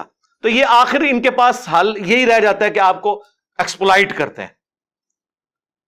پھر آپ اسی ڈاکٹرن میں جب ان کو جواب دینا, پھر ان کو اندازہ ہوتا ہے کہ یار کسی کے اوپر گستاخی اہل بیت کا فتویٰ لگانا, گستاخ رسول کا فتویٰ لگانا ان باتوں کے اوپر جو دین میں موجود نہیں, جہاں پہ ہو آپ بالکل فتویٰ لگائیں. اگر ہم کوئی مس بہیو کرتے ہیں, کوئی اہل بیت کی گستاخی کرتا ہے, ان کی شان کو کم کرتا ہے, لگائیں فتویٰ.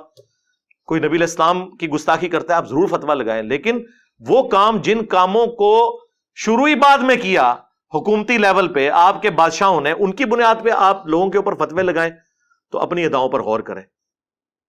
صلو علی محمد وآل محمد, اللہم صلی علی محمد وعلی آل محمد واصحاب محمد وازواج محمد وامت محمد اجمعین الی یوم الدین.